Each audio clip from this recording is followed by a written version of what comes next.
মনের মতো আমি কিন্তু গিফট পেলাম। এটা দেখতে থাকো পুরোটাই। কত সুন্দর দেখো কলকাতার রাস্তা, আহা মন ভরে যাচ্ছে দেখে। না মেঘ, না মেঘ, না রোদ, না বৃষ্টি, বেশ সুন্দর, একটু ঠান্ডা ঠান্ডা হাওয়াও দিচ্ছে। অথচ এই সময় বাজে ঘড়ির কাঁটায় ঠিক 4টে, দেখেছো? 4টের সময় রাস্তা একটু হালকা থাকে। দেখো আমরা দুজনে বেরিয়ে পড়েছি রাস্তার মধ্যে। ওয়াকিং করছি? না না না, ওয়াকিং করিনি, আমরা যাচ্ছি কোথাও। তো welcome back to my channel Smriti's world. কেমন আছো তোমরা? আশা করি খুব ভালো আছো। আমরা এখন যাচ্ছি সল্টলেক সেক্টর 5-এ, যে ব্যাংক অফ ইন্ডিয়া আছে সেখানে আমাদের আজকের দিনে আমন্ত্রণ জানিয়েছে। কিসের জন্য ওখানে যাই গেলেই বুঝতে পারবো। বলেছে বিকেলে 4টে, 4:30 নাগাদ আপনারা আসুন, একটু আছে দরকার তো না, মানে কিছু অনুষ্ঠান আছে, তাই জন্য দেখো আমরা এসে গেছি। আর সেক্টর 5 মানেই হচ্ছে একদম লোকজনে ভরা। এই সময় আসলে সব বাইরে বেরিয়েছে, কেউ চা খেতে, কেউ সিগারেট খেতে। বলে কি কলকাতায় চাকরি নেই? আমি তো বুঝতেই পারি না। সেক্টর 5-এ বেরোলে গাড়ি ঘোড়া, লোকজন, মেয়ে, মানে আমার ছেলের বয়সী ছেলেরা কত আছে তার ঠিক নেই। আর আমি আগে প্রায়ই শুনতাম কলকাতা মানে হচ্ছে বুড়োদের লোক, তাই নাকি আমরাও রিটায়ার্ড করে কলকাতা ফিরে গেছি ব্যাঙ্গালোর থেকে। কিন্তু এখন দেখি তো উল্টো, ইয়াং জেনারেশন প্রচুর। আমার ফ্ল্যাট থেকে নিচে বেরোনো যায় না। তো দেখো দেখতে দেখতে ব্যাংক অফ ইন্ডিয়ার সামনে এসেছে। ও বাবা, বেলুন দিয়ে সাজানো, ঠিক দেখো কত সুন্দরভাবে সাজানো আছে না, দেখতে খুব ভালো লাগছে। এখানে কি আছে অনুষ্ঠান? কারোর জন্মদিন? কিছু দেখাই যাক, ভেতরে চলো। দেখো কি সুন্দরভাবে সাজিয়েছে, চেয়ার টেবিল দিয়ে সুন্দর। এখানে শুনলাম আজকে ওদের 15 বছর, সেক্টর 5-এর যে ব্যাংক অফ ইন্ডিয়াটা 15 বছর পূর্তি হলো। সেই উপলক্ষে আজকে অনুষ্ঠান রেখেছে ছোট্ট করে, তাই কাস্টমারদের ডেকেছে এবং একটু ছোট্ট প্রোগ্রাম আছে। আর এই যে দেখো আমরা দুজনে বসে আছি, খুব সুন্দর, ভালো লাগছে। দেখো এই যে ভাষণ দিচ্ছেন উনি ব্রাঞ্চ ম্যানেজার, ওনার কথা কিছু শোনো। Good evening all of you. আজ আমরা সবাই এখানে জমা হয়েছি আজকে আমাদের ব্রাঞ্চের 15 ফাউন্ডেশন ডে সেলিব্রেট করার জন্য। আপনাদের ব্রাঞ্চ, আপনারা যদি না থাকবেন তাহলে এটা সাকসেসই হবে না। তার জন্য আমরা আজকে গেট টুগেদার করেছি।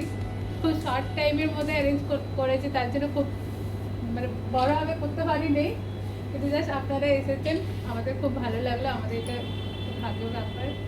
আর আপনারা সবসময় থাকবেন, आप लोग सब हम लोग के साथ रहिएगा। ब्रांच को आगे ले जाने के लिए हम लोग को हेल्प कीजिएगा एंड सजेशन दीजिएगा कि कैसे हम लोग इम्प्रूव कर सके और अच्छा कर सके। बैठिए ना।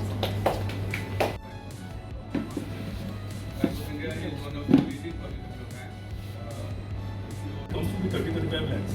Even now or later on, you get the total coverage. We give you auto recharge every year, and that is multiple times. So even if you take a 10 lakhs, by the 10th year you are getting a coverage by in general with 1 crore 10 lakhs in general. On and above that, there are a lot of other advantages. If you take a premium which is at your age, sir, maybe if I take your age to be 30 and you have started this policy, even after when you get at the age of 60. আর আমি এই ব্যাংকে ঢোকার পরেই না একটা টেবিলের মধ্যে গাছগুলি রাখা দেখে আমি বুঝে গেছিলাম এগুলি আমাদেরকে গিফট দেবে। আমি তো খুব খুশি হয়েছিলাম। আমার হাজব্যান্ড বলছে না না দেবে না, এখন দেখছি হ্যাঁ সেই গাছগুলিকেই টেবিলে নিয়ে আসছে এবং সবাইকে একে একে দেবে।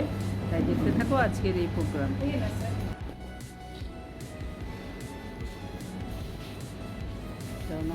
তুমি না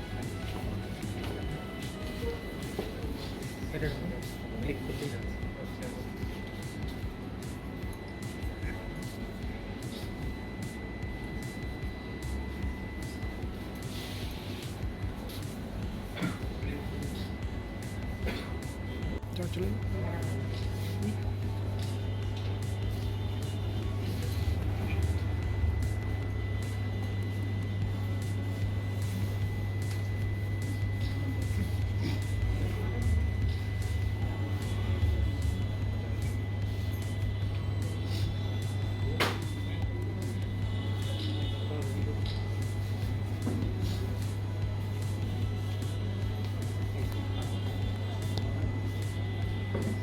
দেখো দুজনে দুটো গাছ পেলাম। আর এই যে মিয়া মোড়ের থেকে প্যাকেট এনে সবাইকে একটা করে প্যাকেট গিফট দিল, তারপর 1 বোতল করে জল দিল, কফি খাওয়ালো, আবার এই প্যাকেটও দিচ্ছে গাছ মিষ্টি নিয়ে যাওয়ার জন্য বাড়ি।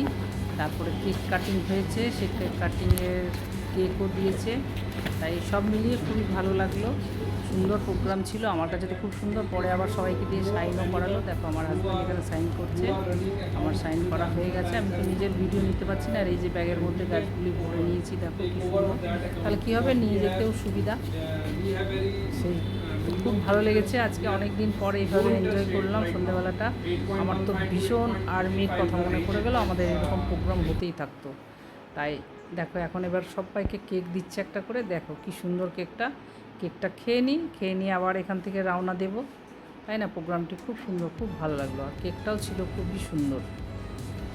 তো দেখো যাদের যাদের গাছ দিতে বাকি ছিল স্টাফদের দিচ্ছে এখন। আমি তো খুব, আমার প্রিয় গাছ আমি পেয়ে গেছি, তাই আমার খুব ভালো লেগেছে।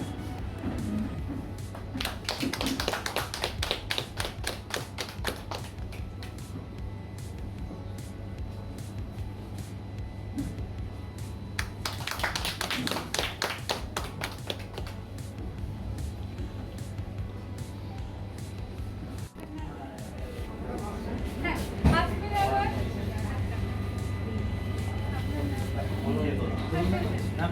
আবার। দেখো দুজনে দুটো ব্যাগের মধ্যে গাছগুলি, মিষ্টির প্যাকেটটা ভরে নিয়েছি, জলের বোতল ভরে নিয়েছি। আর এই যে ব্যাংকের থেকে বেরিয়ে গেলাম, যাওয়ার সময় আবার একটু ভিডিও নিয়ে তোমাদের দেখালাম। এখন আমরা রাস্তা দিয়ে হাঁটা শুরু করলাম। এখান থেকে যাব আমরা ডিকেতলানে। তো দেখো ডিকেতলানেও যাওয়ার সময় দেখাচ্ছি যে কত বাইক, বাপরে বাপ, দেখো অবাক হয়ে যাবে, মানে কত লোক আসে এই সেক্টর 5-এ, আমি তো ভেবেও পাই না। অনেক বড় বড় বিল্ডিং ভেতরে, আর কত অফিস, অগুন্তি অফিস। আর অনেকের মুখে এটা শুনে খুব খারাপ লাগে যে কলকাতায় চাকরি নেই। সত্যি কথাই এটা বলা ভুল, চাকরি নেই, চাকরি আছে, হয়তো কেউ জানে না, সবাই বাইরের মুখী, বাইরে চলে গেলেই ভাবে ভালো, সেটাই। আর এই যে দেখতে দেখতে ডিকাথলনে চলে এসেছি। এর আগেও তোমাদের একবার ভিডিও শেয়ার করেছি, তোমরা দেখেছো ডিকাথলনের ভিডিও। সেদিন আমি ছেলের সাথে এসেছিলাম, আজকে আমি হাজব্যান্ডের সাথে এসেছি। আর এই যে ঢুকতেই দেখো এই স্ট্যাচুটা তো আগের ব্লগেও দেখিয়েছিলাম, আজকেও দেখলাম। এখানে মানে গেমের আর কি, খেলোয়াড়দের জন্য সব রকম জিনিসই পাওয়া যায়, একদম ক্রিকেট থেকে, ফুটবল থেকে, ভলিবল থেকে, টেনিস, যা কিছু আসবে এখানে সব কিছুই পেয়ে যাবে। আর তোমাদের ঘুরিয়ে দেখায় ডিকাথলনের ভেতরটা।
দেখো পুরোটাই তো ঘুরিয়ে দেখালাম, কিন্তু আমি আবার সেই সেকশানে এসে গেছি যে স্ট্যাচুর থেকে শুরু করেছি। সেই স্ট্যাচুর কাছে এসে দেখি এই যে ডান দিকটায় দেখতে পাচ্ছ, এখানে পুরো বিলিং কাউন্টার। এখানে দেখো কিছু জিনিস রাখা আছে, সেটাও তোমাদের সাথে শেয়ার করলাম। আর বিলিং কাউন্টারে একটা নতুন জিনিস এবারে এসে দেখলাম, যেটা কি আমি লন্ডনে দেখে এসেছিলাম, যে অটোমেটিক বিল হয়।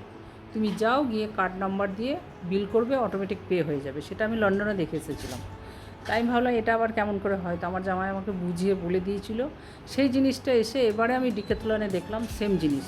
তুমি কার্ড নাম্বার দাও, সব কিছু দাও, তোমার বিল পে হয়ে যাবে। হ্যাঁ, সেলফ বিলিং, যাই হোক, তো সেটাই আর কি। তো এখানেও আমাদের ইন্ডিয়াতে বা কলকাতার মধ্যে যে এই জিনিসগুলি এসে গেছে, খুব ভালো লাগলো দেখে, খুবই সুন্দর। তাই আমি তোমাদের সাথে একটুকু শেয়ার করলাম। এই দেখো, আমার হাজব্যান্ড এখানে সেলফ বিল্ড করছে, এটা নিজের থেকেই করতে হয়। যাই হোক, লন্ডনে প্রথম দেখে এসেছি, আর কলকাতায় এসে এই প্রথম দেখলাম, ভালো লাগলো। প্রচুর ভিড়ও আছে। যাই হোক, আমাদের সব কিছু হয়েও গেছে, নেওয়া, বিলিং করা। এখন এখান থেকে রওনা দেব বাড়ির জন্য, কারণ সেই বিকালে 4টের সময় বেরিয়েছি। আর এই যে এখন ডিক্যাথলনের সামনের এই জায়গাটা ওপেন করেছিল, এখন দেখলাম নেট দিয়ে ঘিরে ছোট্ট করে একটা গ্রাউন্ড মতো, ছোট্ট করে জাস্ট এপাশ ওপাশ ক্রিকেট খেলা হবে। তাই দেখো বাচ্চাগুলি খেলা করছে, তো সেটাও ভালো লাগলো। তাই আমি তোমাদের কাছে তুলে ধরলাম। ডিক্যাথলনের সামনে যদি এরকম না থাকবে, তাহলে কি আর সেটা ভালো লাগে? আর এই যে দেখো, একে একে সবাই বাইক নিয়ে বাড়ি যাচ্ছে, কত সুন্দর সিস্টেম। এখানে গেটেরও সিস্টেমটা খুব ভালো লাগলো। যাই হোক, যতটা পারলাম আমি তোমাদের সামনে তুলে ধরলাম। তোমরা যেন লাইক কমেন্টস দিও, এবং কিছু জানার থাকলে নিঃসন্দেহে জানিও। তো দেখো, এখানটায় বসে থেকে ভাবলাম তোমাদের জন্য একটা ফটো তুলবো, কিন্তু পারলাম না ফটোটা তুলতে।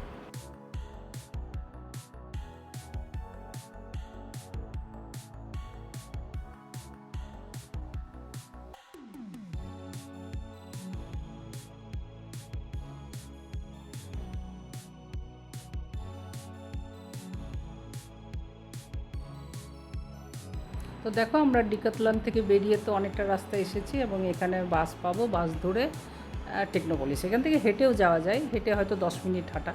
কী দরকার, এত বাস অ্যাভেলেবেল। তাই এখান থেকে বাসে করে আমরা চলে যাব, টেকনোপলিসের সামনে নামবো। তাড়াহুড়ো হচ্ছে, বাবা একা বাড়িতে আছেন, সেই জন্য আমি ভাবছি না, এখান থেকে বাসেই চলে যাই। তাহলে সন্ধ্যের সময় বেশ সুন্দর হাওয়া দিচ্ছে, হেঁটে হেঁটে গেলেই হতো। অন্য সময় হলে হয়তো হেঁটেই চলে যেতাম। তো যাই হোক, আমরা বাস ধরে এসেও গেছি। দেখো, এটা টেকনোপলিসের সামনে। তাই তোমাদের সাথে এইটুকুই শেয়ার করলাম যে টেকনোপলিসে আমি পৌঁছে গেছি। তাই আজকের মতন এখানেই রাখলাম। তোমরা সবাই ভালো থেকো, সুস্থ থেকো, আনন্দে থেকো। আবার দেখা হচ্ছে অন্য একটা ব্লগে। তাই আজকের মতন রাখলাম। টাটা, বাই বাই, শুভরাত্রি, ভালো থেকো।